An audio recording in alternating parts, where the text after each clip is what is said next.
last time you were in class, I think we were finishing up personality stuff. And then what we talked about on Tuesday, that lecture is posted. I have not yet posted my lecture from yesterday. So this will be a bit of a continuation of that, but we'll also be moving into some new stuff. So what we're talking about now, of course, is the science of psychology. So thinking about those ways in which psychologists use science to answer any questions that they have about people or groups or interactions. I can find my page.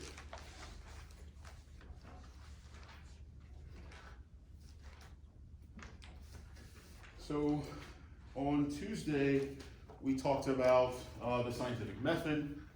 We talked about some particular ways in which psychologists need to use the scientific method, some particular ways, some particular things they have to do in addition to what maybe a chemist or a biologist would have to do. That's pretty particular to the psychology and probably many other social sciences, to be fair. But of the social sciences, I don't think I'm being presumptive to say that psychology is probably the most scientific of the social sciences. Sociology might want to argue with us, but just we'll see. So we're looking at some of those things, and then yesterday what we started talking about were types of what we call methodology. That's just to say the different methods that we might use to collect data or understand some research problem that we're interested in. So yesterday we looked at, going in my mouth, it's super awkward in the glass. So yesterday we looked at just some different types of methodology. The first three that we looked at were the case study,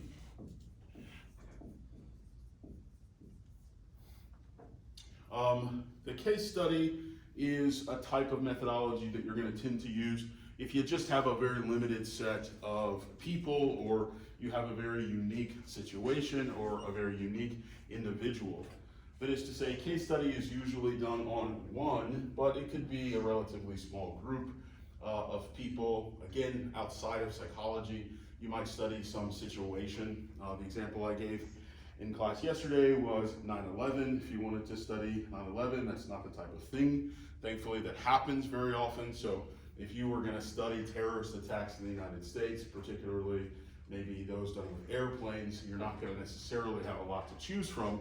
And so if you want to study that broad topic, the way that you're going to be able to get at that is through a case study, right? You're going to have to just study this one incident very deeply.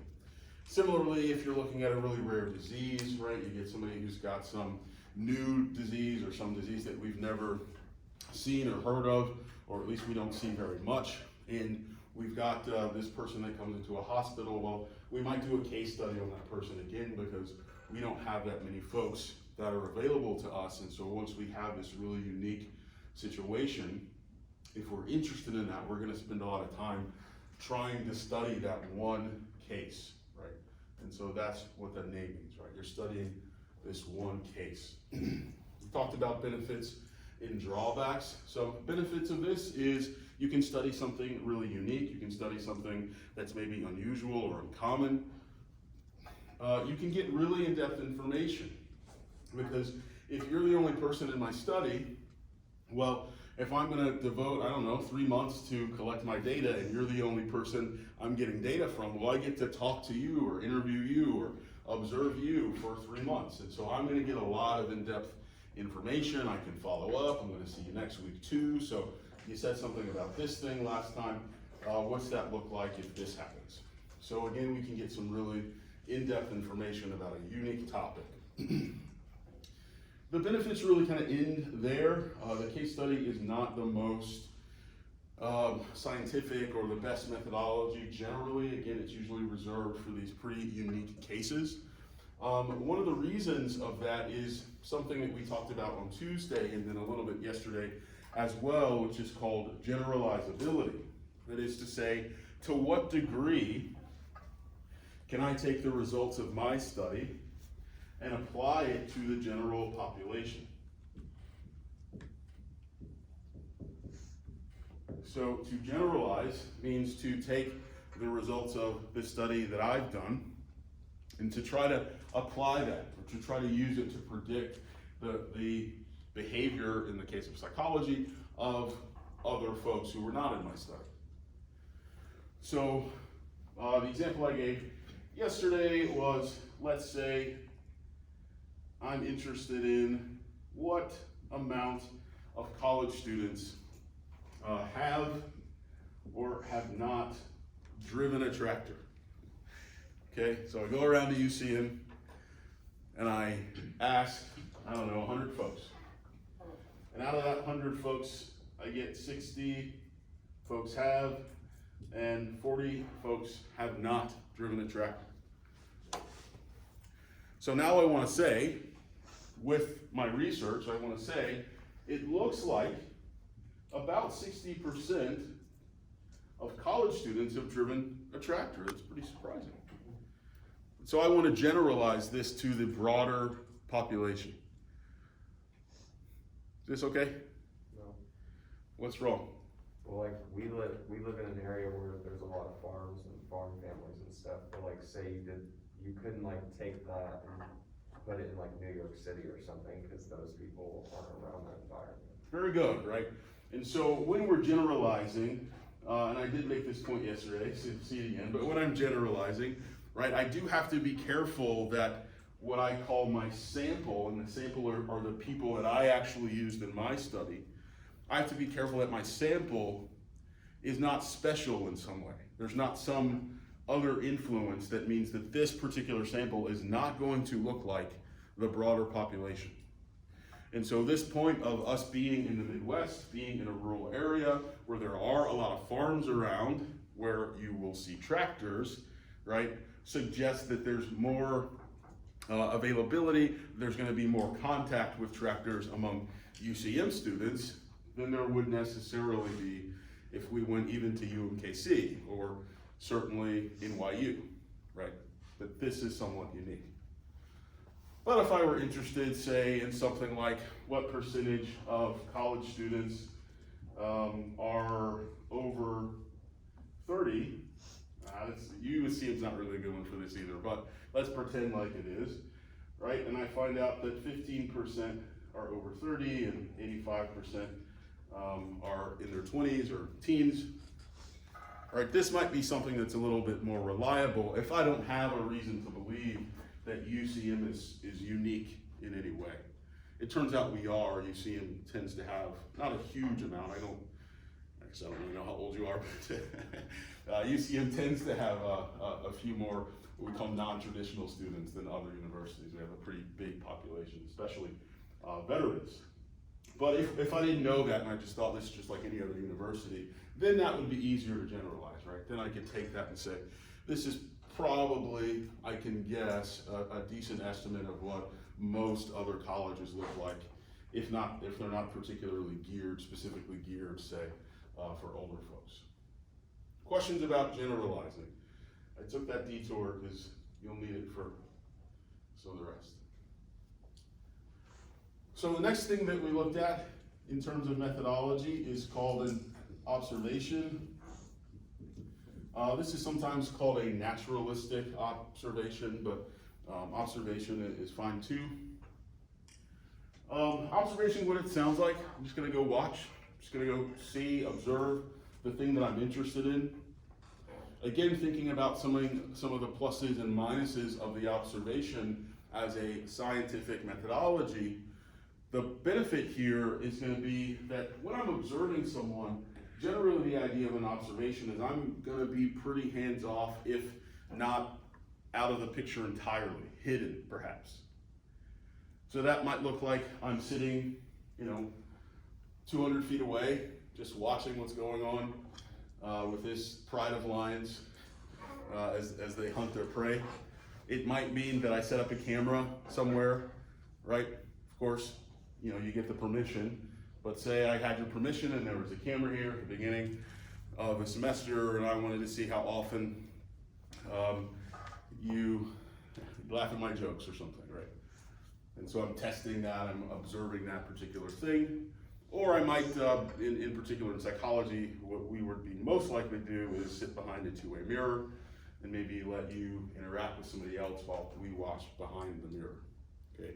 So the observation is good because it really limits the researcher's impact. It really limits the amount of contact that the subject is going to have with the researcher. And so we can assume, and we have studies to back this up, that the less the researcher is involved, the more genuine those reactions are going to be, right? If I'm sitting right there asking you questions, did you drink this weekend? You might not want to tell me that. But if I don't know, put a bug in your iPhone, and I can hear every time you order a drink, or I can watch your bank account every time you buy a 6 or 24 pack, I don't know how much you drink, then I can see what you're really up to, right? Because you might just not be willing to admit that to me in a case study or a survey or something like that. Make sense? The drawbacks of the observation, of course, are that because I'm removed, I can't really have any specific input in terms of what it is that you do, or any follow-up questions on things that I see you do. So the example I give in class yesterday is, let's say we've got an Amish person. I started using the Amish person as a case study example, right? If we had an Amish person in class, that's so unique. If I'm interested in Amish folks, I might do a case study on this Amish guy. But let's say I do an observation instead. He doesn't come to college. They usually don't. And so I want to do an observation of them, so I go out to some Amish community and I say, hey, can I sit on this fence post 100 yards away, it's a long way, 50 yards away from your village, and I just want to watch and see what you do. I'm just going to observe. And so I give this example that they do some weird ceremony where they take chairs and burn them in a circle, and I have no clue what that means or what that's about. And because it's just an observation, if I'm being strict about it, I'm not going to go ask them. I can't go ask them. And so I just am writing in my guidebook, Amish people burn chairs, I don't know, right? And so with the observation, there's the benefit of getting to see some genuine pieces, but if I'm interested in something specific that happens, or I want to see something specific happen, if I'm watching a pride of lions and I want to see them hunt, and I only have a week, and they don't hunt in that week, well, I don't get to see that, right? Versus if maybe I just had one lion and I made him hunt every day or something. Does this make sense? Okay, next we talked about the correlation.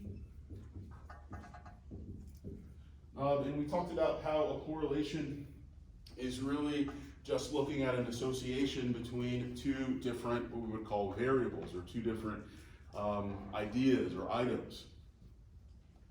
And so in a correlation, of course, we're looking to see in what direction do two things move. I'll come back to this. So what do we know about the relationship, for instance, between smoking and lung cancer?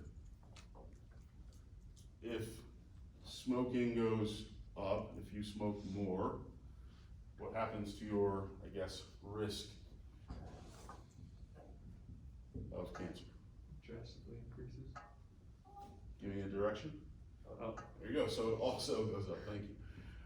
Right, so a correlation, right, is looking at this relationship between two things. When smoking goes up, we also see that risk of cancer goes up. Now, the tricky thing about a correlation is that from a strict correlation, right, and the way correlations are done is I just gather that data usually at the same time. I just ask everybody, do you have lung problems? Yes or no? Do you smoke? Yes or no? Right? Do you have lung problems? Yes or no? Do you smoke? Yes or no? Right?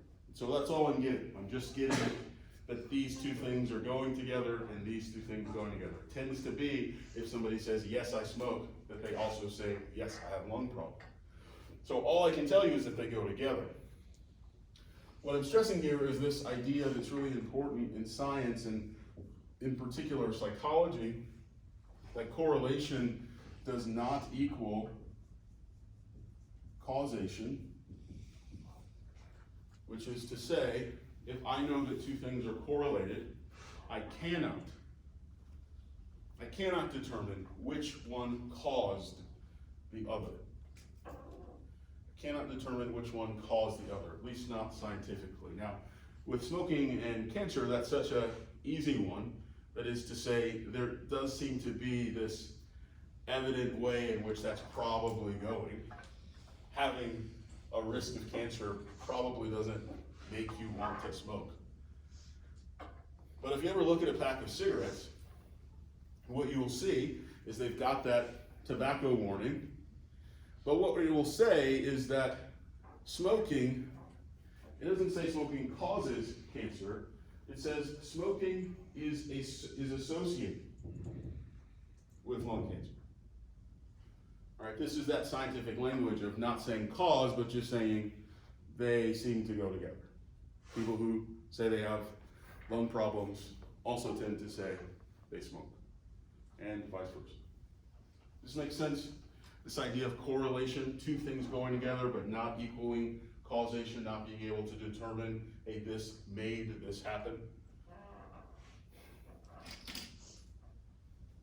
So here's a real, just gonna erase that. Here's a real correlation. Well, first let me just show you briefly how this works. So if we're looking at something that we know to be correlated, height and weight, okay? And let's say I start down here 4'8", and I go up to, I don't know, 6'7", and I start down here at 100 pounds, and I go up to 350. And let's say I find somebody in the class who's 5 feet. They're probably gonna weigh pretty low, right? They're probably gonna weigh in here somewhere. Let's say I find somebody in the class who's 6'5". They're probably not gonna weigh 100 pounds, right? They're probably gonna weigh closer to maybe 200 pounds. And then I'd flesh it out, right? And we would probably notice that in general, the taller you are, the heavier you are, right? All of these dots being, let's say, asked individual people. And so we basically have a trend in this direction, and this is what we would call a positive correlation, right? We gather all this data and we see that his height is going up. I did it wrong. That his height is going up, weight is also going up. Right. What's a thing that you think would have a negative correlation? Negative correlation meaning not when one goes down, the other goes down. What would that be? When one goes down, the other goes down. It's still technically be a positive correlation because you just be doing your height and weight in reverse. Yeah, that's it. It's exactly the same thing. When height goes down, we also expect that weight goes down. That's still a positive correlation because when weight goes up, height goes up, right? They still have the same relationship. So a negative correlation means that when one goes up, the other goes down, or vice versa. What's something that you can think of that is a negative correlation? What's something that you can think of that when one goes up, the other comes down? Yes, sir? When pressure increases, volume decreases. Okay, so pressure and volume.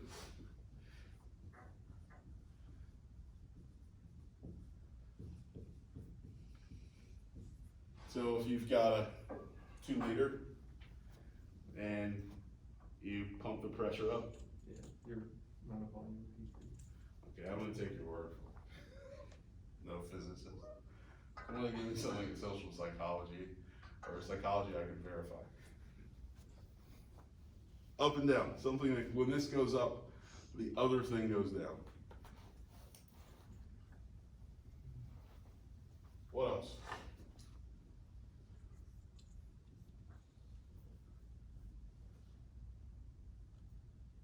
Guys are dead. You guys are always Thursday or is it y'all? Or is it the time of day? How can I help? What do you think? Maybe like the price, whenever a price goes up, the quantity you wanna buy goes down. Okay, very good. So when the price goes up, we'll say the quantity demand, right, goes down. Very good. Right, I was gonna buy 30 pairs of my favorite boxer briefs, but now they cost $30 a pair instead of $10, so I'm not gonna get as many, right? Good. So just this idea, keep this in mind. We talked about this a little bit more in the class yesterday. I'm really just trying to catch you up so that we can get through the last two here. I do show you in that video, I won't show it to you now, I'll let you go figure it out by watching it, that this is a real correlation. We can leave that.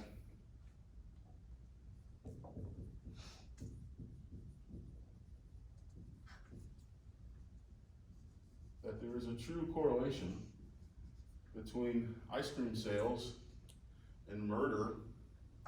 Turns out when ice cream sales go up, murders go up, or when murders go up, ice cream sales go up, I don't know. Don't worry it out, but I give you the reason this happens in the lecture from yesterday, so go check that out. All right. So we've gotten through everything we got through yesterday. So today's stuff, this will be today's stuff, new stuff. And the next type of research that psychologists might do is simply the survey. Fortunately or unfortunately, this is probably the most common type of research that psychologists do, or the most common methodology that we use. What are some benefits? You're thinking, again, a survey could look two ways. Generally, we're thinking maybe a paper and pencil. I give you something, then I ask you to fill it out and bring it out to me, bring it back to me. But a survey could also include an interview. We got a list of questions. I call you and I survey you, right? So what are some benefits of either or both of those? What are some benefits of the survey? You can go more in depth, You can go more in depth. How so? like you can ask specific questions, so you can try and like figure out, you can go from like a general sense to a very narrow idea. Very good. So if I have a very specific thing I'm interested in, how often do lions hunt? And I give the lions a survey, I can say, well, just how often do you hunt, right? Just write that number down on average if you don't know. Right, so I can ask a very specific thing, right, that's maybe different than the observation, certainly. What else? Benefits of a survey. You can ask a lot more people, I feel like. I can ask a lot more people. Why is that? I don't know, I feel like it's just easier to, Email. I don't know. You can literally do it on like your phone or something, so I feel like it's just like more accessible. Okay, there's some more accessibility. I can probably reach more people. Why is this? This is, look at these other two methodologies we've looked at so far. Yes, sir. Surveys don't have to be done in person. Right. I could give you surveys if the class was full. I usually say, right, if there's 100 folks in here, I can print out 100 surveys, take this home, bring it back next week. Done. What was I saying? It's gone. You're supposed to write it down or something. Come on. Some about masks and. Oh, that's right. So, right, if I want to do an observation of, of that, I have to watch each person, and that's going to take a long time, right? But I could again give you a survey. How uncomfortable is your mask on a day-to-day basis? How many times do you take it off? How many times do you adjust it? Right. Bring that back to me next week. And I've invested, I don't know how much time it took to print it and hand it out to you, versus, I imagine, the hours it might take for me to watch each one of them. Right. So surveys are really quick. This is the real reason that psychologists use them mostly, is because for psychological research, because of the nature of our research, because humans are so different, in their very nature, we tend to need a lot of humans to try to verify some idea, right? If I just test you on intelligence, that gives me no clue, that gives me no sense of how intelligent humans can be. Versus if I tested one mouse, right? Okay, I got a ballpark of mouse intelligence. Ballpark. So, what are some drawbacks though? Yes, ma'am. When you fill out a survey, it's usually like, you can't have everyone answer what they wanna answer, it has to be like a limited amount of choices, like a multiple choice question. So you might not get like a specific answer that they wanna put, but you're gonna get like whatever you put. Very good. So in most surveys, it doesn't have to be this way, but if I'm really thinking about that timely aspect that I'm harping on, I'm probably gonna give you some type of multiple choice answer, right? What's your favorite soft drink, right? Coke, Pepsi, Dr. Pepper. Well, yours is Sprite, so shit, right? I don't have that data. So I can't necessarily get at everything in that really quick way, but if your favorite's one of those three, I can begin to get some information. Yes, sir? There's no guarantee people will take it. There's no guarantee people will take it, right? How many of you have gotten my perspective paper in yet? That's right, I'm looking. So, right, I give you this thing to take home and I say, hey, bring this back next week. I might get 4 of them, right? I can keep pressing you on it, maybe get more, but everybody might not take it. I don't have you as a captive audience, or I'm not just watching you whether you want to be doing whatever it is or not, right? This, you have to comply in some way and say, okay, I'm gonna go home and do this thing. There's more investment on the participant's part. Yes, sir? It's a lot easier for people to like lie or alter their answer. Very good. It's a lot easier. You're just taking this at home. We were talking about how often do you drink, right? If you're not gonna tell me in an interview, you might also not tell me on a survey. I don't know. I gotta put my 700 number on this. I don't know if I want him to know that. Maybe that's gonna go on my record, right? So in the survey, we call this a self-report. When the survey is, you just sit down and you take the survey and you write down whatever you want to write. Well, you could lie out the whole thing. You could just do it to be funny. Once I had a research opportunity. In class I was doing this personality research, and so I was giving students some bonus points if they would go do my research. And so it was the last day of class, everybody was coming in to take their final, and I just said, hey, just show me the printout of that last page and I'll give you some bonus points. Well, it was one of these like personality surveys, so it was a trait scale, and so I was looking at what different personality types people had when they would show me at the end of class. Well, this guy comes up, and his look like this. What the hell, man? Right? He just went through and was like 5, 5, 5, 5, 5, 5, 5, 5, 5. Give me my points. Right? And so because of stuff like this, right? If I hadn't have caught it, if I hadn't have seen it, right? And let's say a bunch of folks did that, right? That might really screw with the answer that I was trying to get to whatever question I had. Right? So again, because I'm not there, because I'm not helping, because I'm not following up, because I'm not watching, right? You can do whatever you want. And so self-report again, unless the person has some incentive or they just want to be compliant, right? They may, either lie on purpose or they may lie even accidentally. Questions about this survey? Again, some of this stuff can be cleaned up, right, if I'm doing an interview instead. Obviously, that's more time, but I can now ask some follow-up questions. I'm also there. It's gonna kind of look like between a case study and a survey, but surveys are still technically when I'm doing an interview with a lot of people. What's missing?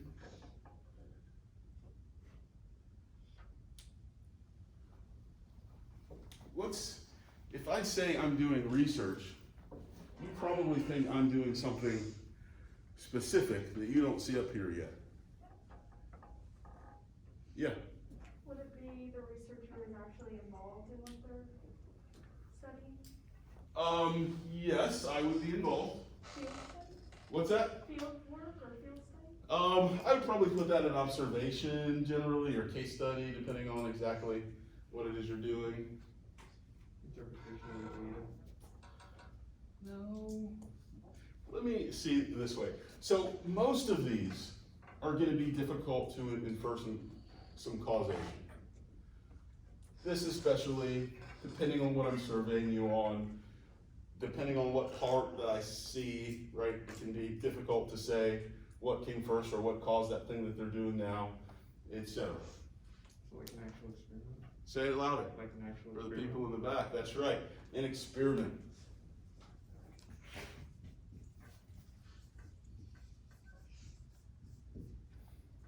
The holy grail of scientific research is the experiment. What makes an experiment an experiment? What makes it different than a survey or an observation?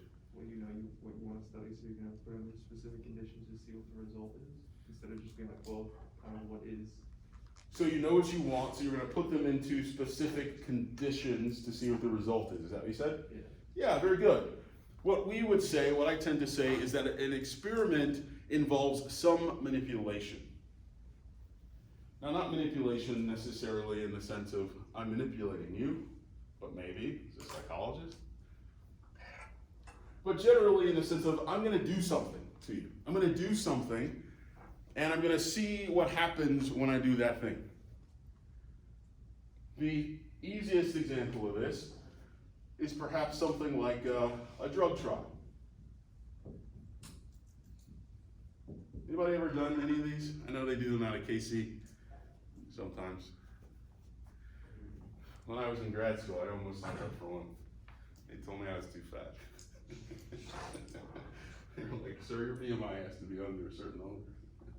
Anyway, so something like a drug trial. Apparently I've heard horror stories, so don't do them, probably. And so I say, we've got all these people, let's be timely, right? We've got all these people with COVID, and I'm trying to create the best COVID vaccine there is out there. And so I'm just gonna create my vaccine. We're gonna call it C1, COVID vaccine 1. So I create this vaccine, I do some type of, I don't know, research or development. And I take 100 folks with COVID.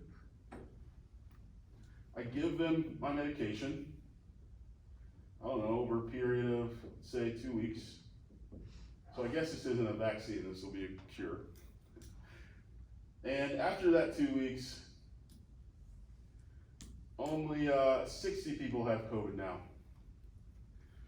And I say, see this? I've cured 40 people. It's a pretty effective vaccine, right? Anybody? You gonna take that? Why not? They're ready. Yes, ma'am. Because that's not the majority. Okay, so it's not the majority. Very good. It's also 2 weeks after they already had it, so it might not have even been the medicine that cured them. Very good. And here's the answer I'm looking for. Maybe I should have been a little more. Let's hide that. Okay, 40 people have it left. But certainly that, right? That should certainly make you suspicious at first. But the bigger piece here is that, we've had 2 weeks.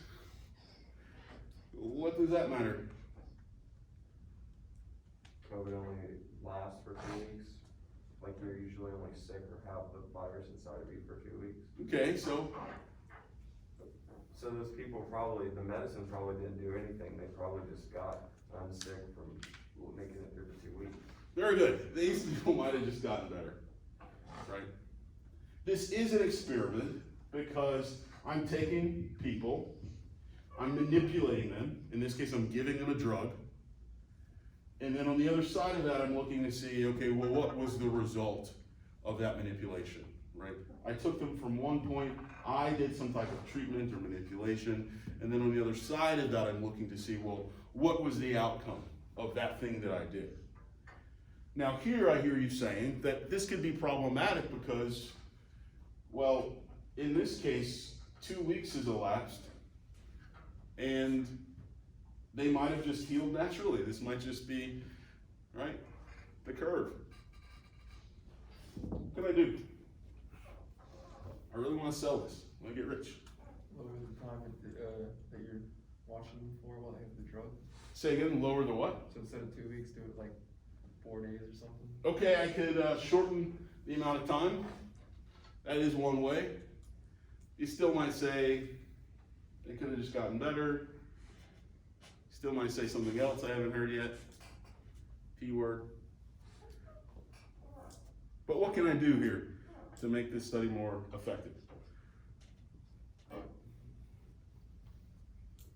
You have like a control group, like doctors on medication.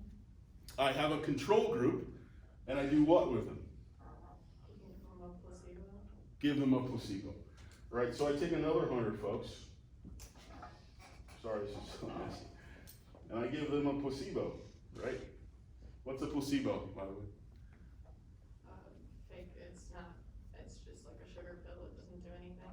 Right, so it's just nothing. It's just something to say I gave you something, right? And I give these folks placebo, and it turns out that 48 people are still sick.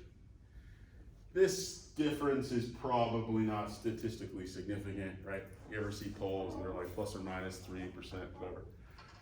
So we would have to do something like that here, and you probably see that the difference of 8 out of 100 is probably not, this is probably not a statistically different effect than this, right? This is basically the same number. Less than half got better. But this is helpful, right? It allows us to see, hey, this is a difference here, right? This is a difference or this isn't a difference.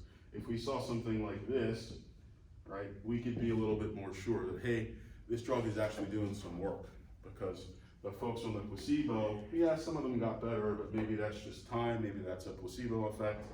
But these folks here got better almost twice as much, more than twice as much.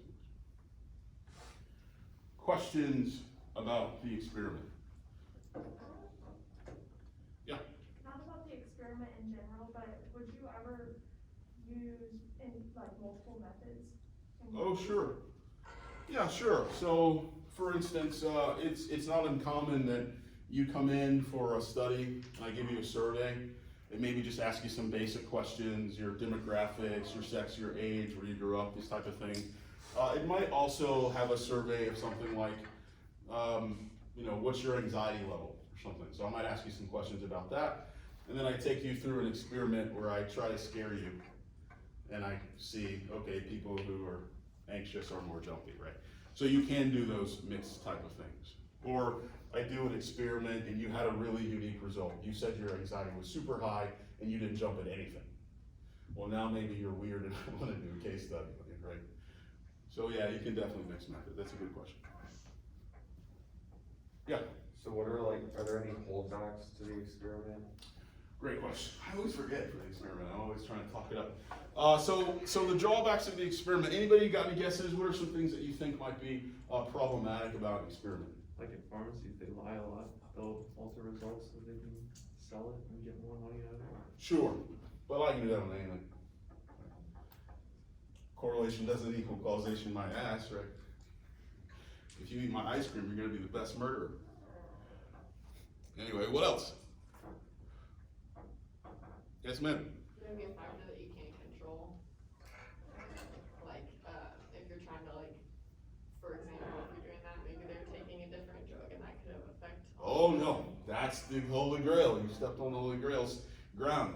If you do one of these drug trials, you're gonna come there, you're gonna sleep there, they're gonna feed you, they're gonna eat you, they're probably gonna make you, every time you piss, they're gonna analyze it, right?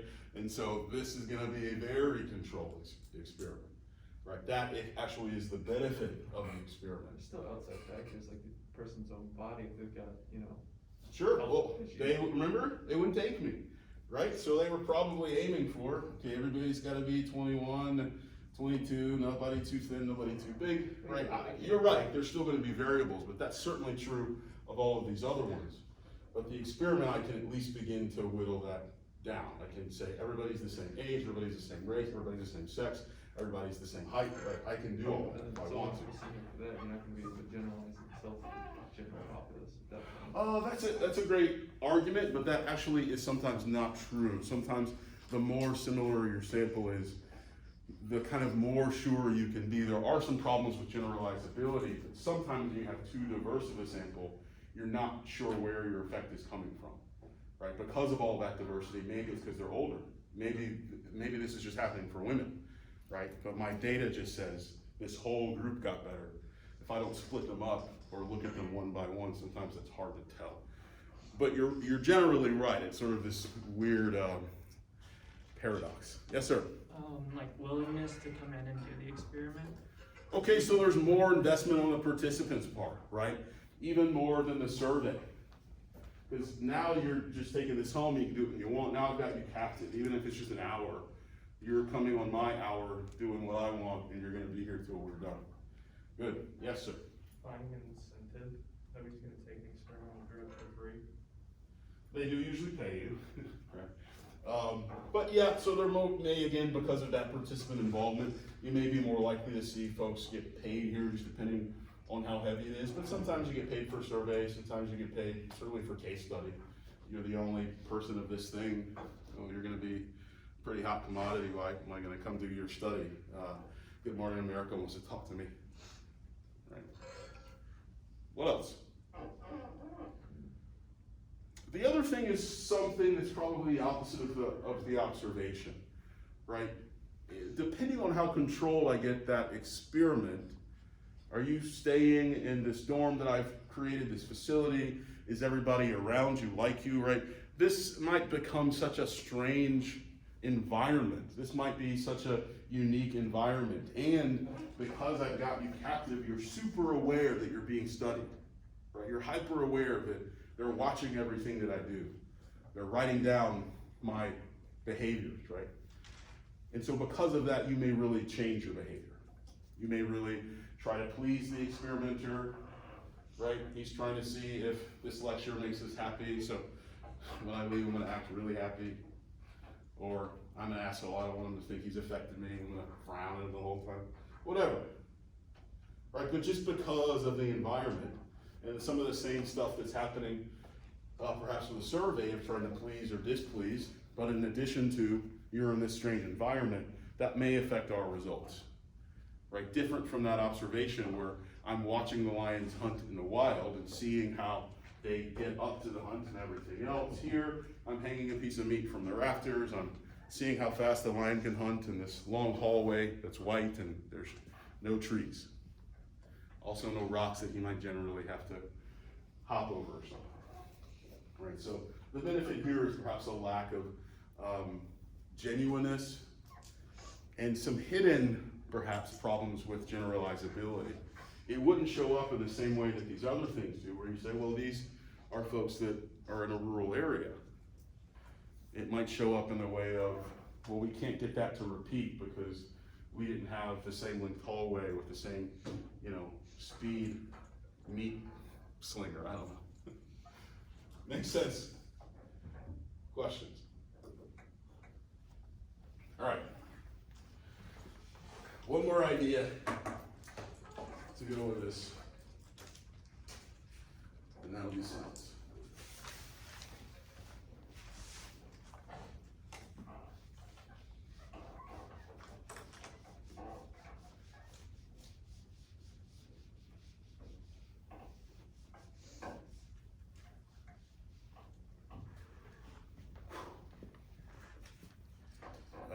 This is going to be a little bit tougher because there's not a lot of you, but I'll figure it out. All right.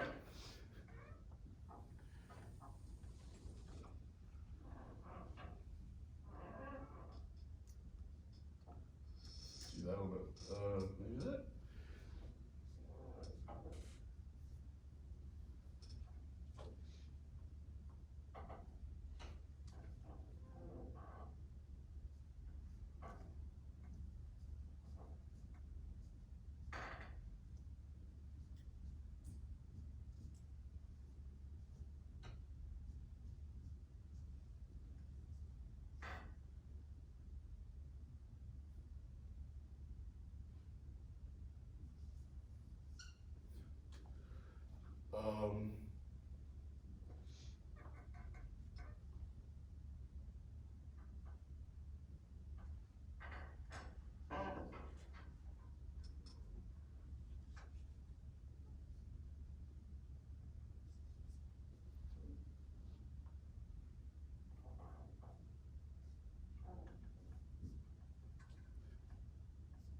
I know these are numbered weird, but that's probably okay.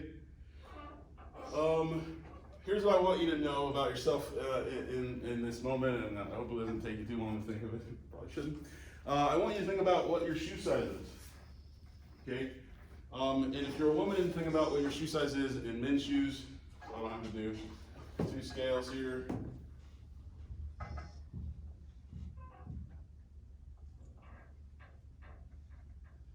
Men's not about right.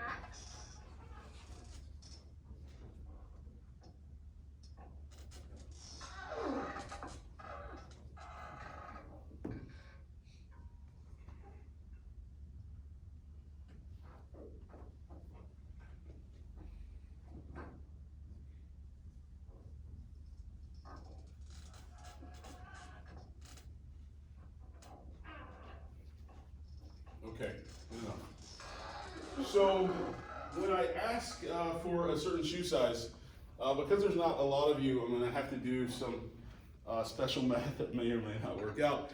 So I'm gonna ask each person what their shoe size, not each person, I'm gonna ask you to raise your hand when I say your shoe size. I also want you to raise your hand for the shoe size one above and one below your own, okay? I'm just trying to triple my data here since there's only half you. This make sense? So if I say, are you a 8 and you're an 8, I want you to raise your hand for 7 and I want you to raise your hand for 9 as well. So I'm gonna start with the women. Who's got a shoe size of 4 or lower? 4 or lower? 0.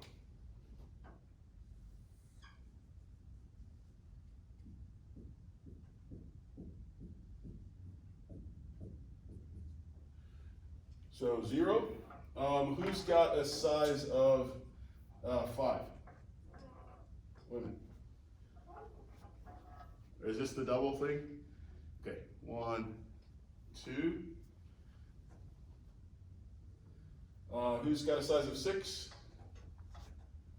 1, 2, 3, 4, 5. Oh gosh, 1, 2, 3, 4, 5, 6, 7, 8, 9. Okay, 7.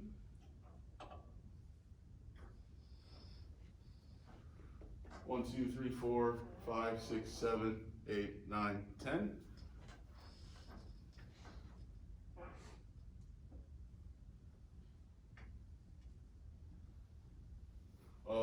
8. 1, 2, 3, 4, 5, 6, 7, 8. 5, 6, 7. Oh God.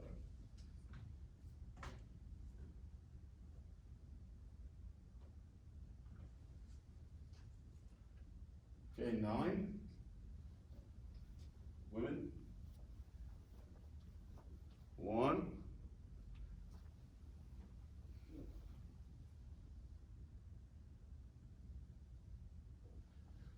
10. Larger than 10. Okay. Guys, 4 smaller. Remember, both 1 lower and 1 higher. Raise your hand. 4 smaller. Okay. 5. 6.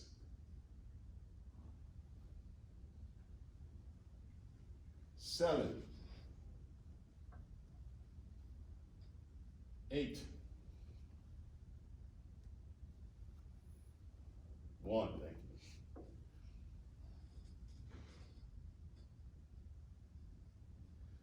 you. 9.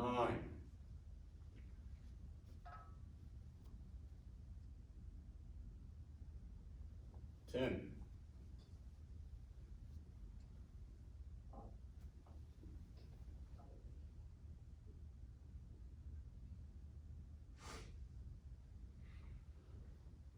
11.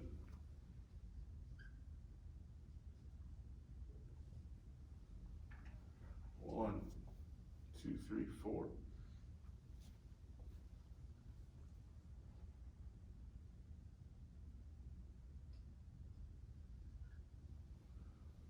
12.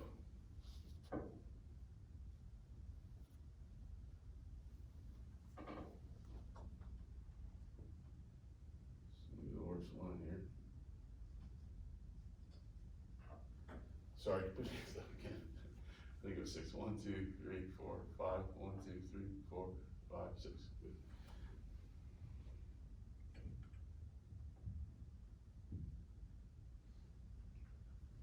Oh, that's weird. 13. 1, 2, 3.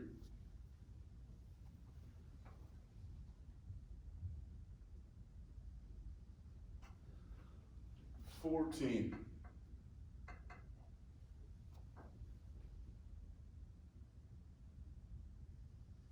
15.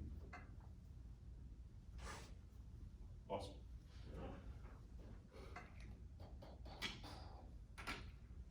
So let's trace on these.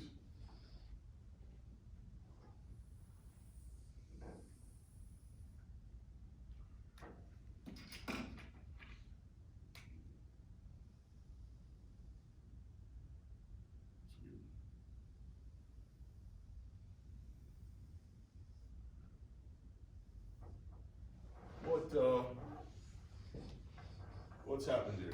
What have I drawn? Seen these shapes before. Let me draw a regular one.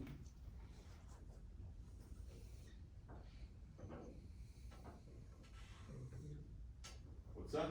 Bell curve. Very good. Here we have a bell curve.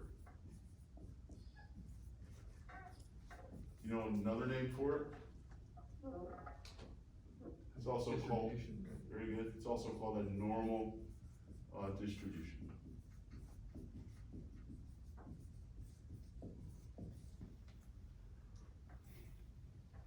Folks seen this before?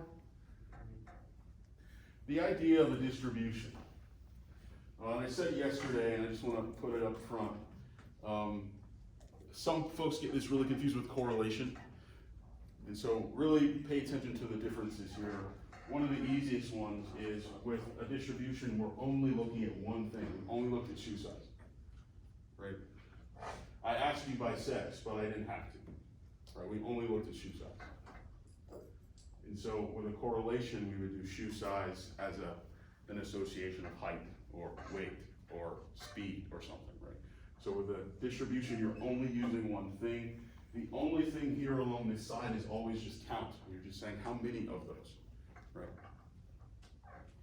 And so what you get with a normal distribution is this idea that as things approach extremes,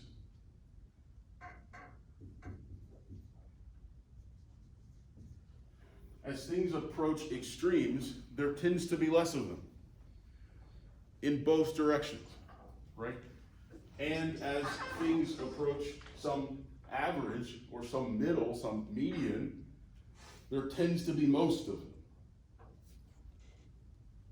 This really makes sense when we look at something like intelligence, which is actually relatively perfectly distributed. The average IQ or the median IQ is 100, and we can pretty perfectly put people in each of these spaces going up from there. We tend to call normal intelligence, high intelligence, superior intelligence, very superior, right, going down to very inferior.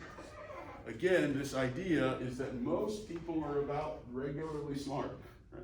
Most people are smart enough. When you start looking for really smart people or geniuses, there's fewer of them. When you start looking for people who aren't smart or people who have down here what we would call some intellectual disability or a mental retardation, right? There also are relatively fewer of them. The weird thing about this shape is that it shows up in so many different places. And I wanted to illustrate that for you here. It's not perfect, but you should understand that the distribution should stop where it stops. So if we were looking at the women's distribution, we'd only really look here. And if we were looking at the men's distribution, we would only really look here. And then you can see, about right in the middle is where most of the women had their shoe sizes, and then same for the guys. About right in the middle of this distribution is about where most of the guys had their shoe size. In addition to that, you see, with some jumps, but you see this steady upward motion, and then a steady downward motion, and then again, same here, and then down. Right? Again, this idea that most people tend to be around the averages, right? We could estimate, at least for this class, that the average male shoe size is a 12, and the average woman's shoe size at a 6, 4, 5 is a 7.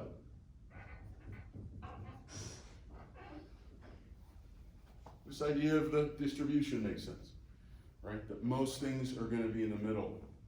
Now, here, of course, you can see that there is, from this graph, having graphed them differently, you can see that there is a difference between men and women's shoe sizes, right? Just by looking at the graph, you can see that women tend to have smaller shoe sizes than do men. What else do you notice here? This is a bit of a tangent, but what else do you notice about that graph? It's obvious, do not look too hard. You're looking too hard. Yes, sir. More women average the same shoe size. Say again? More women average the same shoe size. Very good. More women average the same shoe size. This is a strange phenomenon. This is something I usually say a little bit more about in biology, but this is a strange phenomenon that we find, I don't think it's just psychology, but we certainly find it in psychology, that when we look at distributions of men and women, we tend to see a pretty common trend. That is to say, women's distributions are just as normal as men. They tend to be a little more like this. They tend to be a little more averaged. That is to say, there tends to be more folks in that average for women than there are at the extremes, and vice versa for men, right? You can just see the difference of how these line up, right? Less men up here, less women out here. I'm just speculating, but I think this is because nature takes risk with men, basically. We're gonna play with the man's brain. See what happens. Let's try some different tricks this time. You might get a genius, but you might not get a genius. Right? So I think biology tends to be a little more experimental with men. This makes sense. Women are more important biologically, right?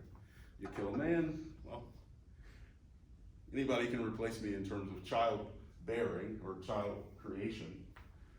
You replace a woman, right? That's a person who could bear a child. Yeah, it's like for these graphs, the ones that are like more average tend to be the ones who put the most cost towards reproduction. So there's a type of fish or seahorse where the man puts in more into the birthing of children than the women. So the women actually have the wider distribution in terms of their traits and personalities, but the men are almost exactly the same. I love this. I want that thought paper, please. So what he's saying is that what I said turns out to probably be true. Just guessing up here with you. Thank you for the reference.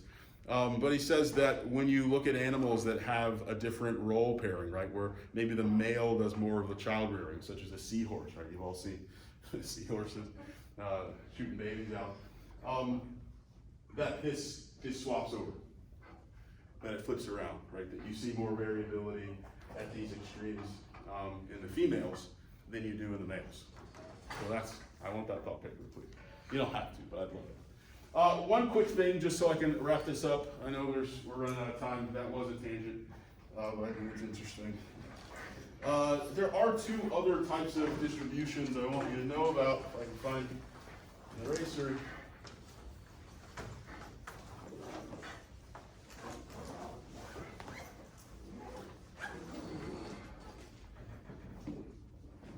So the reason we call this a normal distribution is because it is centered.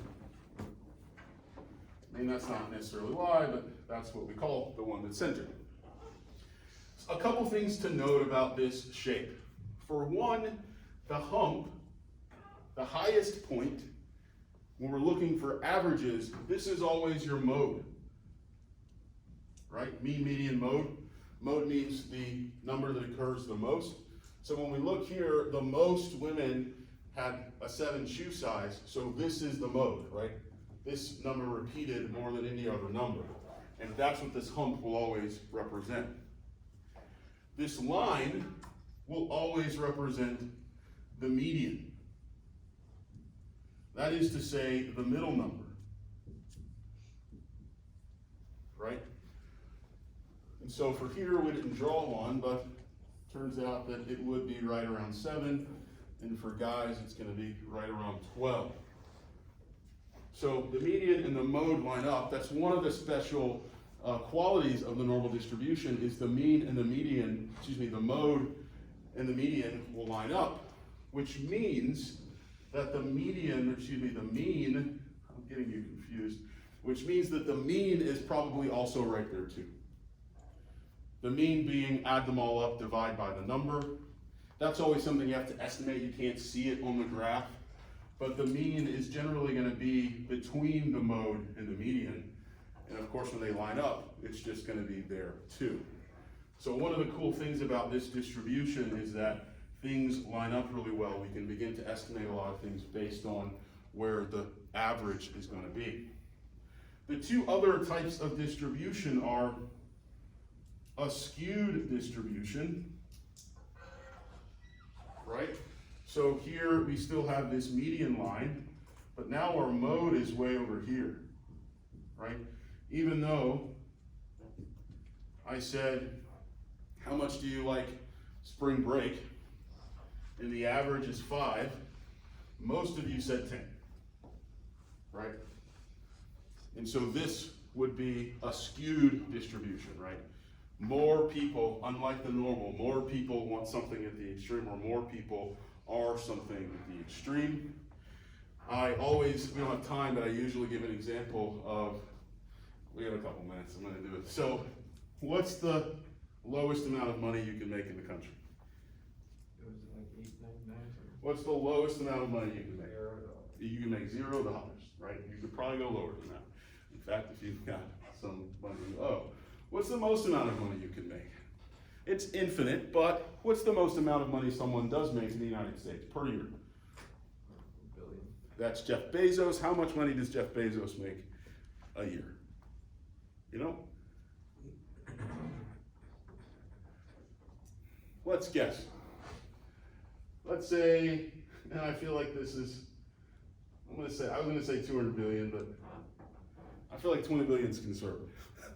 Okay. Where's the median? What number is it? Don't point. 100 million? What is it? Like 100 million, I think. What is half of 20 billion? What's that? 10 billion. That's right. Any of your parents at the median? No. I just like to illustrate this idea of what income looks like. Wait, it's the other way around, I'm sorry. Right. This is what income. I'm not gonna get political, but that's what Bernie Sanders is talking about, right? This is income inequality. This idea that everybody's basically at zero when you look at the actual distribution of money in the country. Okay, and then last one. So again, this is still a skewed distribution, right? In this case, it's skewed in the other direction. Most people are at the bottom here for the spring break survey, most people at the top. Last type of distribution is something that we call a bimodal distribution. Here's our median. In a bimodal distribution, you have more than one hump.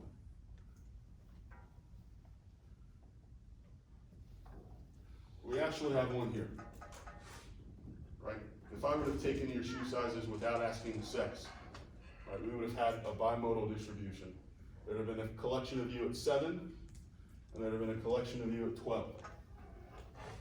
Right, so the bimodal distribution occurs when maybe people aren't on the middle in terms of where they line up, but they aren't one extreme or the other. This could be things like political affiliation. This could be things like sexual orientation or gender identity, right? Most folks in those examples identify with one or the other, with some people, but generally less, identifying in that middle ground.